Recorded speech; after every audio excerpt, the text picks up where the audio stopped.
इम्तिहान एक स्टूडेंट की जिंदगी में बहुत अहमियत रखते हैं क्योंकि इसी से जुड़ा होता है उसका भविष्य। लेकिन जब किसी की लापरवाही से किसी स्टूडेंट का भविष्य बिगड़ जाए तो क्या अदालत तक उसका जाना गलत है?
किसी ने देख लिया ना तो मारे जाएंगे। और वैसे भी तुम इस वक्त यहाँ क्या कर रहे हो? नाइट शो देख कर आ रहा हूँ। तुम्हारे कमरे की रोशनी जली देखी तो सोचा तुमसे मिलता चलूं। बहुत अच्छी फिल्म है, तुम्हें साथ चलना चाहिए था। क्या बात कर रहे हो विनोद, 4 महीने में मेरा एंट्रेंस एग्जाम है। गुंटूर की शुगर फैक्ट्री के मैनेजर सुब्रमण्यम की इकलौती बेटी भारती का इंजीनियरिंग की पढ़ाई कर रहे विनोद से रिश्ता 1 साल पहले शुरू हुआ। लेकिन इन दिनों भारती अपने मेडिकल एग्जाम की तैयारी में इतनी व्यस्त थी कि विनोद के लिए भी समय निकालना उसके लिए मुश्किल था। अच्छा ठीक है, कल शाम को 4 बजे वहीं पर। लेकिन याद रखो, अगर मैं एग्जाम में पास नहीं हुई ना तो तुम्हारी सूरत तो कभी नहीं देखूंगी। ठीक है, तुम्हारे प्यार के लिए इतना रिस्क तो मैं ले सकता हूं। जाओ।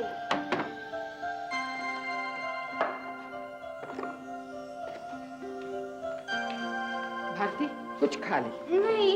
देख, खाली पेट दिमाग कम काम करता है। मैं ऐसी डॉक्टर बनना चाहती हूँ अम्मा। आप हो ना घर में एक होनहार डॉक्टर। रोल नंबर रख लिया तूने? हाँ। और वो पेन एक आध फालतू रख लेना। हाँ अप्पा सब कुछ रख लिया, आप जल्दी करो बस। मैं तैयार हूँ बिल्कुल। तो चले। और नाश्ता? नहीं अम्मा, भूख नहीं है। चल चल चलिए अप्पा जल्दी। हे भगवान, इसका पर्चा अच्छा करवा देना।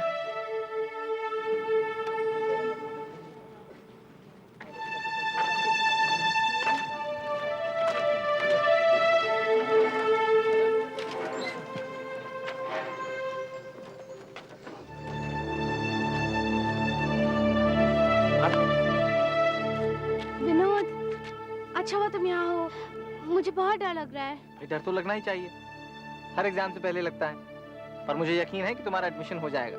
भगवान करे ऐसा ही हो। तुम्हारे भगवान को भी रिश्वत दे आया हूँ। ये लो प्रसाद और हौसला रखो। विनोद, तुमने मेरे लिए प्रार्थना की? कौन सी नई बात है भारती, पिछले कई महीनों से रोज कर रहा हूँ। Best of luck. Thank you. सुनो, शाम को एग्जाम खत्म होने की खुशी में पिक्चर देखने चलेंगे। मैं तुम्हारा इंतजार करूंगा। ठीक 10 बजे शुरू करना और 1 बजे खत्म। किसी को भी एक्स्ट्रा टाइम नहीं। और सबसे अहम बात यह है कि पेपर 4 तरह के हैं, series A, B, C. Andhra Pradesh medical council के एंट्रेंस एग्जाम के दौरान हर कैंडिडेट को अलग अलग सीरीज यानी ए, बी, सी या डी का क्वेश्चन पेपर दिया जाता था, जो कि रोल नंबर या सीट के हिसाब से पहले ही तय होता था। नकल रोकने के लिए हर पेपर में अलग अलग सवाल थे। All the best.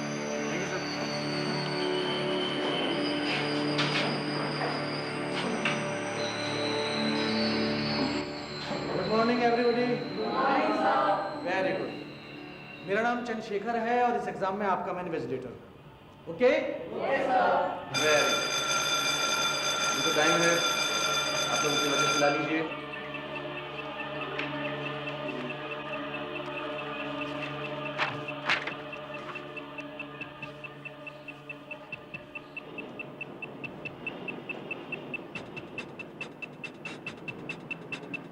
साइन कीजिए।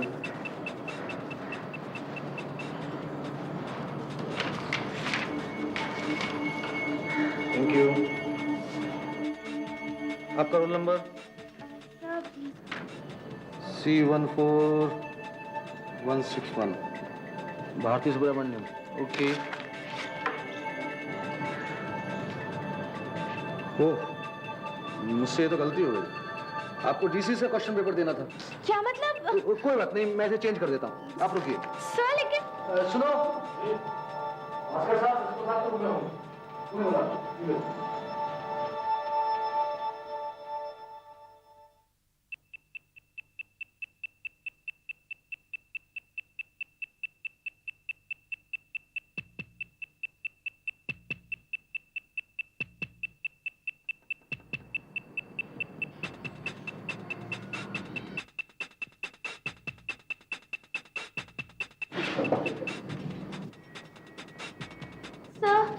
सर प्लीज जल्दी कीजिए सर, पहले ही आधा घंटा हो गया है। आप यहाँ क्या कर रही हैं?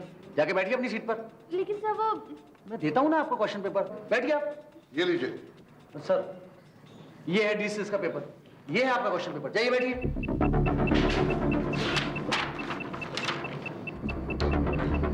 सर वो गलती से गलत क्वेश्चन पेपर दे दिया था। देना था डी सीरीज का और दे दिया ए सीरीज का। ओ, क्या करें सर, ये तो वेस्ट हो गया पेपर, फाड़ दें से। हाँ सर,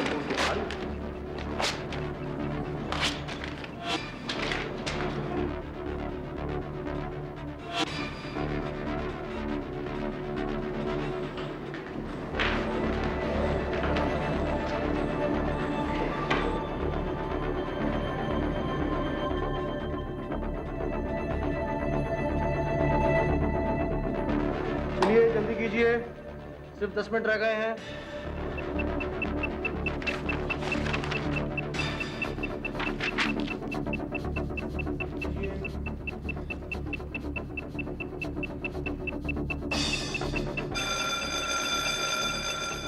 सही क्वेश्चन पेपर दीजिए। सर बस दीजिए सर। तो दीजिए। सर बस आप पहले सबसे लीजिए सर। मुझे मालूम है मुझे क्या करना है। सर मैंने देर से भी तो शुरू किया था सर। आप मेरा समय बर्बाद कर रही हैं। छोड़िए इसे। Sir please sir sir sir.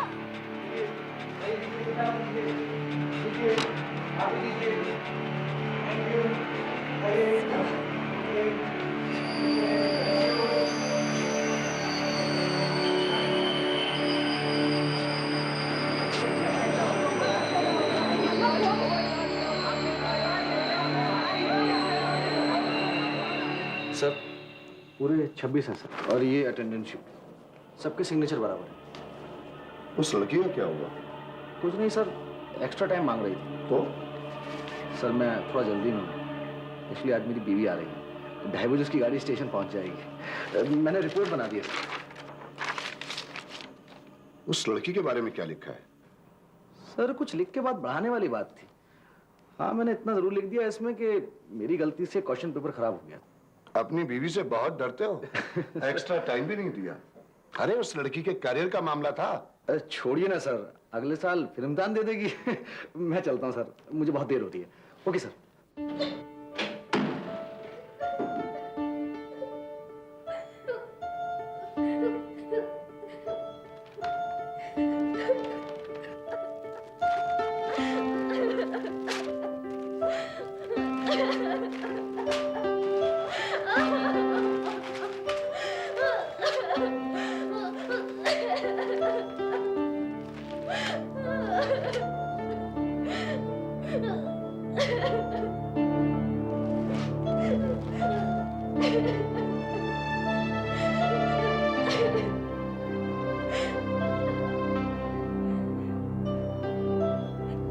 Bharti, अरे ये किताबें क्यों फाड़ दी?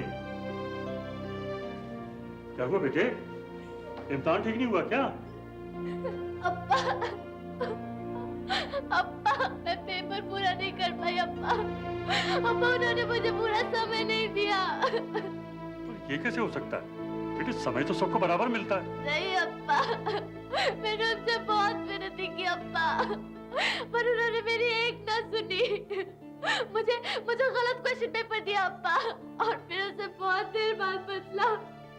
अप्पा मुझे एक्स्ट्रा टाइम भी नहीं दिया अप्पा। रो क्यों रही है? अम्मा मैं पेपर पूरा नहीं कर पाई, अब मेरा एडमिशन कभी नहीं होगा। अरे परवाह नहीं, अगले साल हो जाएगी। इतनी सी बात के लिए कोई रोता है? हाँ?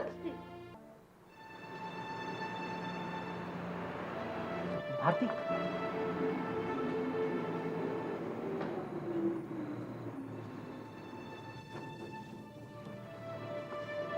मैं बहुत दुखी हूँ विनोद। मेरा मन तुमसे मिलने को बहुत चाह रहा था। मैं तुम्हें कुछ बताना चाहती थी। चलो शुक्र है भगवान का, कम से कम दुख में तो याद किया। मजाक छोड़ो विनोद और मेरी बात सुनो। तुम्हें पता है आज एग्जाम देते वक्त अभी तक सोई नहीं। आप भी तो जाग रहे हैं अब्बा। मुझे तेरी चिंता, तेरे इम्तिहान के बारे में सोच रहा था। अब्बा, अब्बा मुझ में और हिम्मत नहीं कि मैं एक और साल वैसे ही पढ़ सकूं। अब्बा मैं पागल हो जाऊंगी। समझ सकता हूं। मैंने फैसला किया है कि सबसे पहले हम आंध्र प्रदेश मेडिकल काउंसिल को एक चिट्ठी लिखते हैं, देखते हैं वो लोग क्या जवाब देते हैं। अच्छा अब तू सो जा, ज्यादा फिक्र मत कर। भगवान ने चाहा तो सब ठीक हो जाएगा। Good night.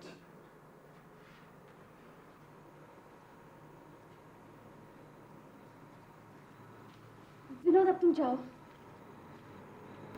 पहले बताओ कि अप्पा किस बारे में बात कर रहे थे?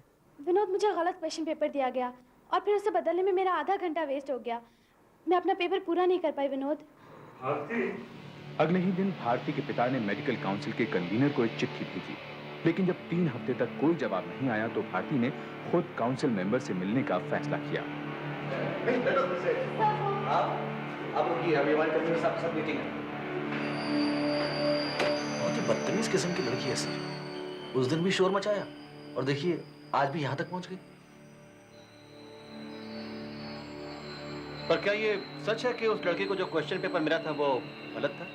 हाँ, लेकिन उसको बदल कर देने में मुझे कुछ ही क्षण लगे, 1 मिनट से भी कम। क्यों मिस्टर भास्कर? जी हाँ सर। जी हाँ सर। खैर, अब वो लड़की यहाँ आ गई है तो उसे क्या जवाब दे? जवाब? क्या बात कर रहे हैं मिस्टर नायडू? पहले ही हमारा कितना वक्त बर्बाद हो चुका है और ऐसे अगर हम हर शिकायत का जवाब देने लगे ना तो फिर तो हो चुका है हमारा काम।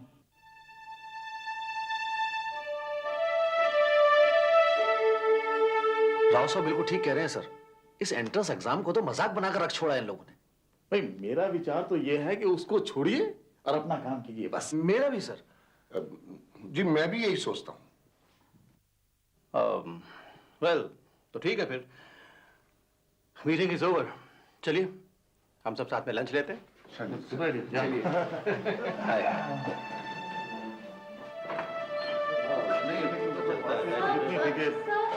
छोड़िए ना सर, लंच के लिए देर हो रही है। सब मेरी बात सुनिए सर, सब प्लीज, सब मेरी बात सुनिए, सब प्लीज, सर एक मिनट सर, सब प्लीज, सर।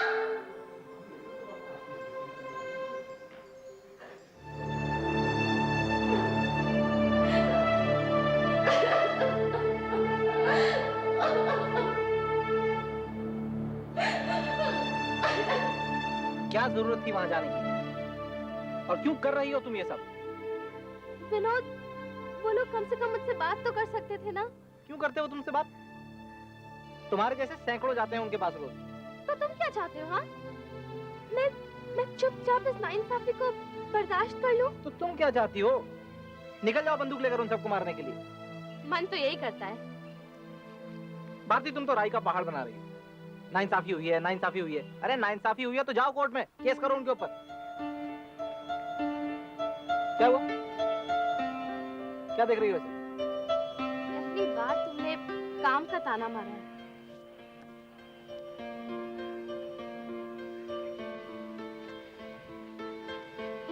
अब तो मैं इस केस को अदालत में ही लेकर जाऊंगी। Are you mad?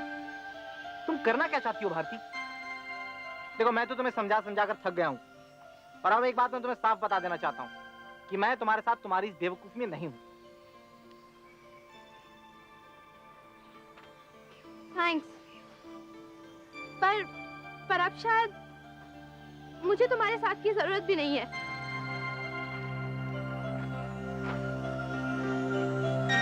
देखिए आपके इस केस में कोई दम नहीं है और फिर आप चाहती हैं कि आपके इस केस के लिए मैं अपना मजाक उड़वाऊं?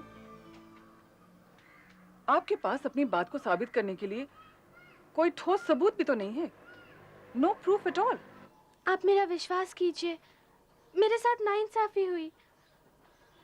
मैंने कितने महीने इस एग्जाम की तैयारी की और आप चाहती हैं कि एक इन्विजिलेटर की लापरवाही से हुए नुकसान को मैं भूल जाऊं? ऐसा भी तो हो सकता था कि आप अपना पेपर पूरा भी करती, उसके बावजूद भी आपका एडमिशन नहीं होता। वो बात दूसरी होती। कम से कम मुझे इस बात की तसल्ली तो होती कि मुझे एक मौका दिया गया, पर अभी तो वो भी नहीं हुआ। मैडम, हम एक बार कोशिश तो कर सकते हैं। चलिए, मैं एक केस ले लेती हूँ। भारती के बार बार विनती करने पर आखिर उसके वकील ने हाई कोर्ट में एक पिटीशन दायर की। उधर चंद्रशेखर और मेडिकल काउंसिल के कन्वीनर नायडू को कोर्ट से समन्स मिले। बस इसी की कमी थी। अगर उस वक्त जवाब दे देते तो शायद ये नौबत ना आती। क्या जवाब दे देते? क्या आपसे गलती हो गई थी? भारती जी, आप आइए, आपके लिए मेडिकल कॉलेज में हमने सीट रिजर्व रख छोड़ी है, हैं? आप आइए और आपका सारा खर्चा भी हम उठाएंगे। मिस्टर राव, तानों के बिना भी हमारा काम चल सकता है, प्लीज। वैसे सर, मैंने एक वकील से बात की है, उसके हिसाब से इस केस में कोई दम नहीं है।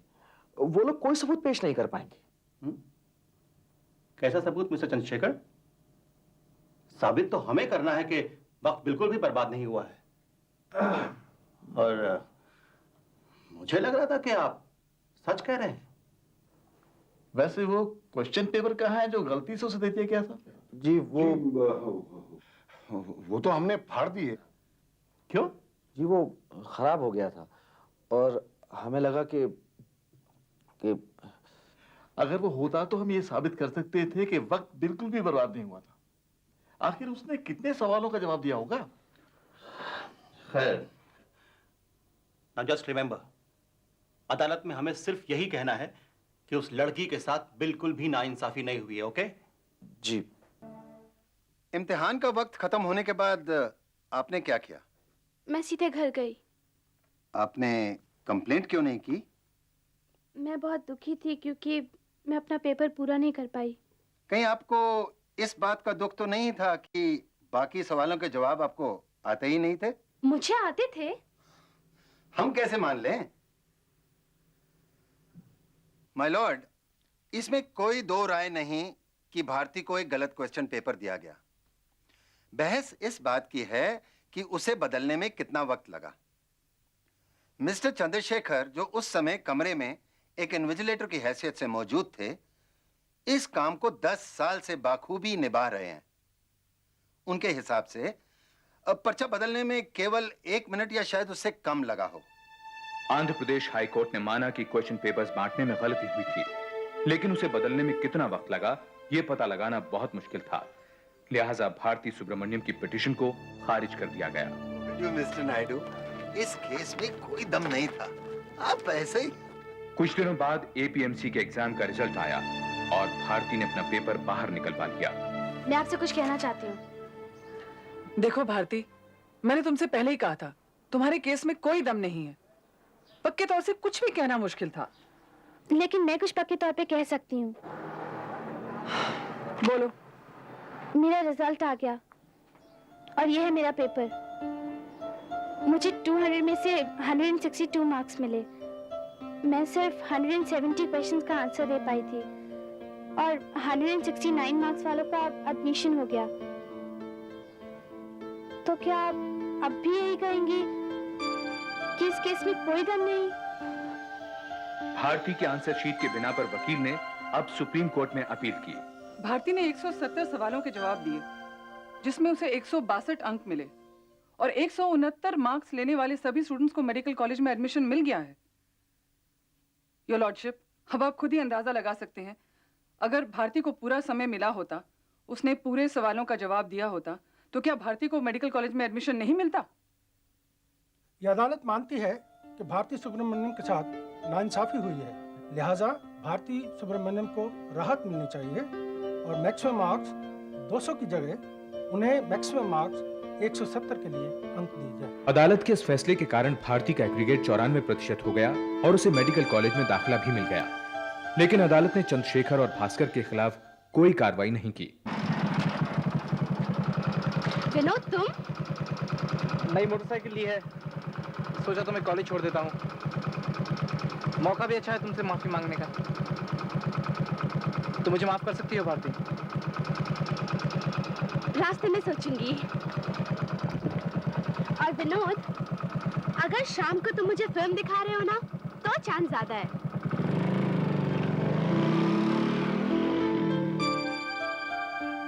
भारती सुब्रमण्यम को सन 2001 में MBBS की डिग्री हासिल होगी। वो आगे चलकर बच्चों की डॉक्टर बनना चाहती है।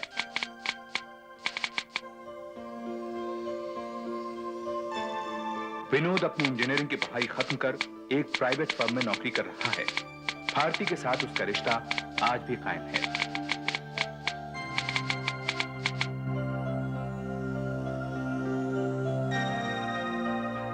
इस घटना के बाद चंद्रशेखर को इन्विजिलेट करने की ड्यूटी पर कभी नहीं लगाया गया।